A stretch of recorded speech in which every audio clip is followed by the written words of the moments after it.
Hey. Time for another out of this world story from our space. Today in our space, we learn that life doesn't end after infidelity or divorce. It very much begins. And eventually, the cheater just become another stranger on the street.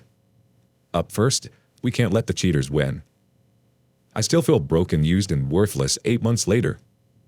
It has been 8 months since I, 29 male, got cheated on by my ex, 33 female, despite me doing my best to build a family with her 2 lovely boys.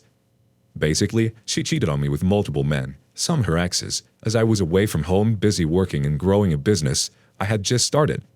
I thought I was doing this for them, just to provide for her and her kids, but on my absent days, she would go partying and sleeping around while leaving the kids with her younger sister at night. Sometimes she would be gone for a whole weekend and wouldn't respond to my calls. I'm a trusting person and I never thought anything of it, until one day, her younger sister opened up to me and told me everything she did behind my back, including bringing men into her house when I was away.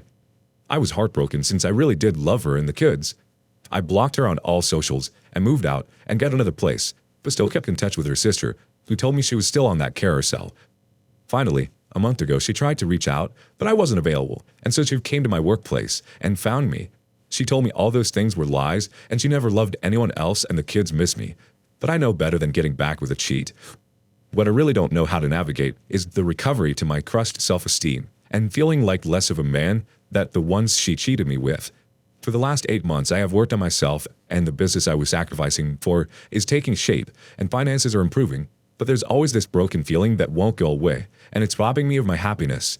Meanwhile, she's still having the time of her life, jumping from man to man, and here I am crushed, like I meant nothing. The community comes to this person's side. Belf17 says, "First, I think it's time to cut contact, including the sister. You don't need to know what she does with her life." Then the self-esteem problem. Well, it probably is because you were thinking you weren't enough to make her be loyal and in love with you, etc. But we aren't in a Disney movie. No matter how much you love someone, they won't change if they don't want to. You think you weren't enough, but enough for who? For a girl that cheated and slept around, left her kids alone, get drinks, doesn't care about everyone else, etc. Is this the person that determines your worth? But if you still struggle, I would suggest you to improve yourself. You already have the good company, but why not go to the gym? Get better clothes, improve your house, etc. And it's 50-50. It depends on the person, but why not go on a few dates and meet new people? The OP replies, "I think that makes sense. I guess letting myself tie my worth on her. Actually, I have been working out, and so far I have found a great place with all new stuff, and I have a nice wardrobe. Meeting new people might take time as I still have the bitter taste of infidelity in my head." CDB Outside chimes in, "She isn't thriving, she is surviving by playing damsel in distress. People like this get bored with stability. They don't trust it. They can't maintain it. You are building something worthwhile. Any shame for this relationship belongs to her. Focus on defining your boundaries and values. That will help you recognize a worthy partner." Hope, I'm so sorry that's happened to you. It's absolutely soul-crushing. What a witch. You're more than a man than those men ever could be, OP. You were taking care of her and her kids, and treating your kids as your own. That's a noble and beautiful thing. I'm so sorry that was ripped away from you. Try to focus less on what she's doing. Is she jumping from guy to guy? She's not happy. She's literally so unhappy with herself that she has to behave disgustingly. Instead, place that focus on you and try new things. Do things that bring out your confidence.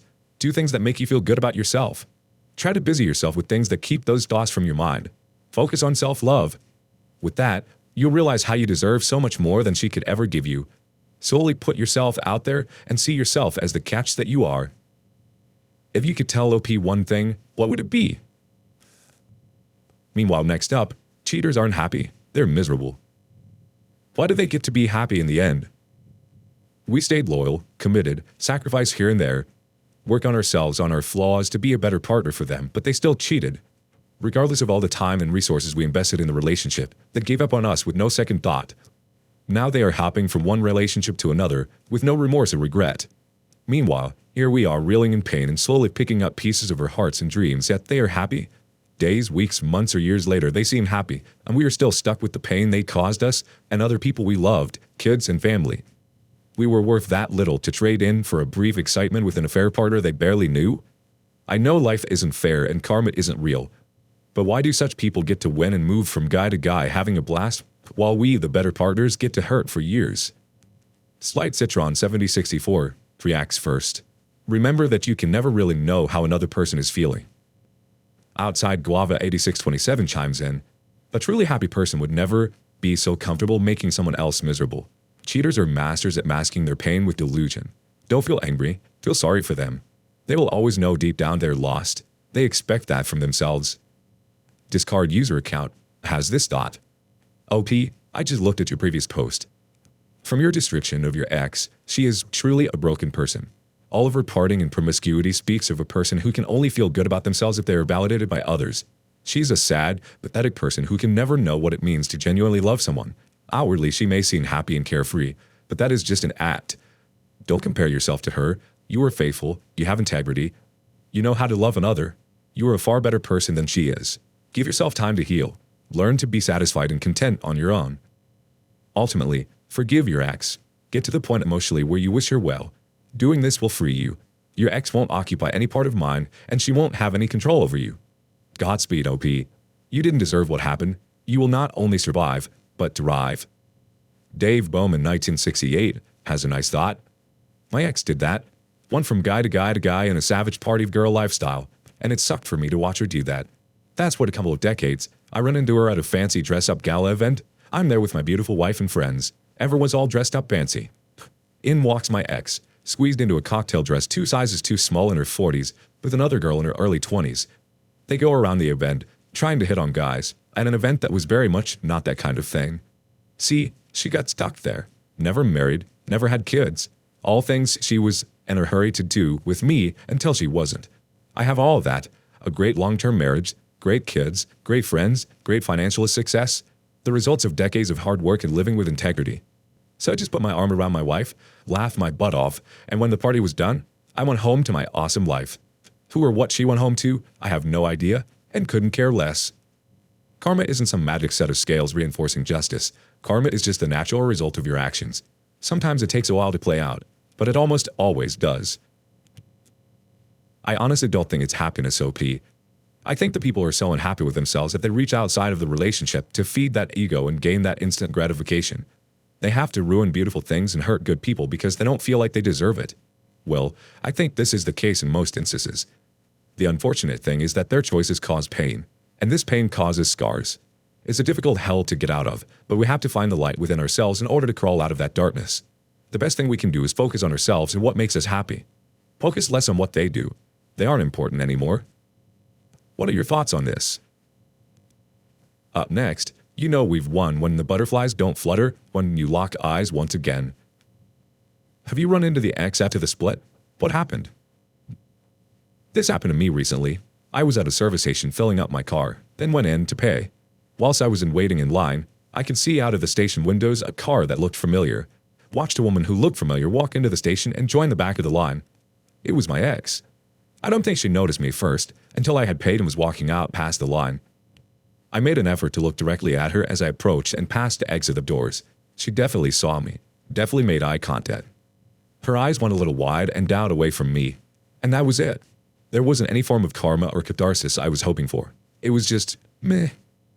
Has anyone else run into their ex after the divorce, split, breakup? If so, what was it like?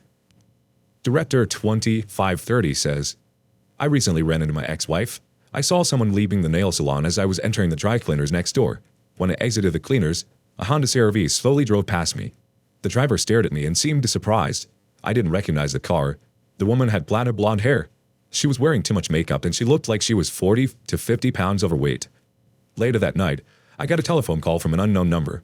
It was my ex. She started the conversation by saying, "You could have at least waved at me." The light bulb went off and I realized who was driving the Honda. I didn't have any more F's to give, so I said, "That was you? Damn." Needless to say, she hung up. Glass Individual 9203 adds, I ran into my ex at the grocery store about 6 years after divorce. I was with my wife. She made eye contact, saw I wasn't alone, put her head down, and moved to a different aisle. God bless my wife, and she asked me if I wanted to talk to my ex. I said I had nothing to say to her, and we finished our shopping. Wise Papaya 6 has this to say. After her affair, I tried, but deep down I knew I couldn't do it. I had an opportunity for promotion to the corporate office. I informed her that I would be going alone and divorce was coming. I moved, came back to finalize the divorce. 3 years passed and I'm home visiting my parents. I decided to go grab something to eat. I thought I saw her, but wasn't sure. I brushed it off as being home, stirring up memories. As I'm pulling up to my parents' house, I see her pop out of a car. I pull into the driveway, get out and say, "Sup?" Walked into the house and closed the door. About 15 minutes later, my mom says, "Why is X standing in my driveway? Go talk to her." "No thanks." Finally, my mom does. She is out there maybe 3 or 4 minutes, comes back in and says, "Wow, you are still struggling with this. You really hate her." "Nope, don't hate her, but I don't like her either. I actually feel nothing." If I'm being honest, up until that point, I bet I still care for her. But when I seen her, there was just nothing. Mini Tanker Guy says, "Mine encounter was almost identical to yours. Late night, stopped to get gas. I was the only one there at the time. Was just getting my change back and returned to my car, and there she was at the door smiling at me. I just walked past her with no feeling other than, eh." She was intentionally trying to get me to communicate with her as she had parked right in front of my car in a 12-pump station. Just to let you know, you have reached the place you need to be. No feeling, just indifference. Your ex might as well just be a wooden post on the side of the road. Nothing to see, nothing to worry about. My friend, you are free. I think it's a good sign when you lock eyes and feel nothing. That's growth. That means something. You're not obligated to say anything to them. They're just another stranger at this point. Thoughts? And lastly, experiencing infidelity doesn't make you damaged goods. He shattered my world and destroyed my trust. My first husband raped me and emotionally abused me. It took me almost 10 years before I could finally name what he did to me. That's when I divorced him. That's the good part. A couple years later, when I married my soon-to-be ex, I thought I'd found my forever love. We made each other laugh. We raised our amazing son. He supported me in my writing career and cheered when I sold a book or won an award. I supported him as he built up his own career. We were best friends and a team. Or so I thought. Then came Labor Day. I woke up early, insomnia is such fun, and was having coffee when I spotted his phone on the table. I can't tell you why I decided to check, but I did. What I found were 2 burner phone accounts, a second Reddit account with dick pics and cum tributes, messages from half a dozen sex workers, and more messages from dozens of casual hookups with men. To say I was stunned is an understatement. By the time he woke up, I'd collected a few screenshots, but I was so shattered I couldn't bring myself to confront him. The next day, I searched his laptop and discovered he'd spent tens of thousands of dollars on sex workers. He also kept a diary of his encounters going back 10 years. That evening, I confronted him. He didn't deny anything, though when I asked how long he'd been unfaithful, he lied and said 3 years, not 10. He also didn't seem at all sorry. That week was awful. My stomach hurt the entire time. My sleep meds were useless. Soon-to-be ex pretended I didn't exist until Friday, when he awkwardly said he never meant to hurt me. He was just trying to figure out his sexuality. Oh, and he'd be fine with an open marriage. Someone, please, give me a medal for not punching him in the face. There was no chance of reconciliation here. I trusted him absolutely, and in return he destroyed my life. Since that Friday, I've had myself tested for STDs, hired a lawyer, and found an apartment. Soon-to-be ex continues to visit sex workers and gay hookup sites. He's pretended to be kind, but when I asked him when he'd stop loving me, he said he'd rather not answer outside mediation. Which leads me to conclude that he never loved me.